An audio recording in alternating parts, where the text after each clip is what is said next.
Advanced care planning and the discussions about it is not done in a 10-minute consultation with a GP, and very often the most difficult thing for professionals and for everyone is to know, first off, when to start it, and secondly, how to start it. Very often it will be a process that changes and modified over quite a long period of time. So there are an enormous amount of benefits for individuals, the family and carers and friends, as well as ourselves as health and social care professionals, in discussing advanced care planning and finding out what people want for their future when they're approaching the end of their lives. If we think about the individuals themselves to start off with, we know it's beneficial to talk about fears and worries. The unknown is always scary, so if we can start to talk about what that might be like, it reduces the potential anxiety that that person might experience. For health professionals, we can feel much more job satisfaction by being able to talk about and work with individuals as they approach the end of their lives, rather than getting to the end and maybe seeing someone die in a place that you knew that they didn't want to be, or in distress. I think there's a lot of reasons why health and social care professionals avoid conversations about death and dying, end-of-life issues and advanced care planning. I think there is still a taboo talking about death.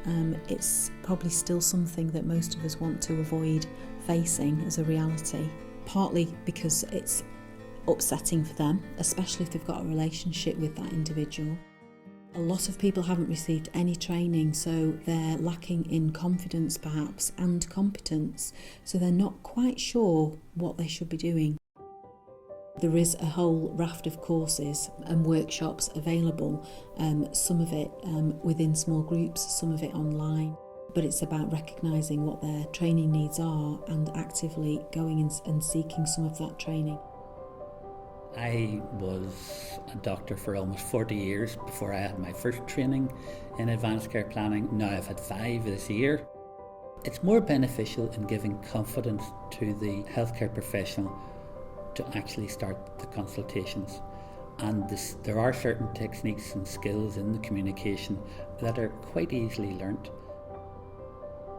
One of the things that's really important for health professionals is to identify the individuals who it's appropriate to start talking about the future and advanced care planning.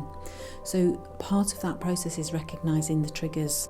So some of those cues might be non-verbal, so it might be around seeing an emotion, and then the verbal cues are around what people might be saying or how they might be behaving, questions that they might be asking. One of the key skills that health professionals can use is to acknowledge what it is they're seeing or hearing. So to acknowledge how upsetting this situation is, or confusing, or whatever it is that they're picking up. My partner Richard and I met about 10 years ago. We had 8 fabulous years together, and then on Christmas Day 2009, what we thought was migraine was diagnosed as a brain tumour. When Richard was first diagnosed, we were, of course, absolutely devastated, and we didn't really know about this disease or understand the implications. My Macmillan's nurse put me in touch with a palliative care consultant who came to the house and assessed Richard's needs here at home. And we were all signed up to getting the very best quality of life for Richard. The focus was very much on keeping Richard safe, keeping him comfortable, supporting him to enjoy the things that he could still enjoy in life. All these professionals linked together with one another seamlessly. There's fabulous sharing of information, and with the GP as well. For Richard, definitely the care in the home was the best for him.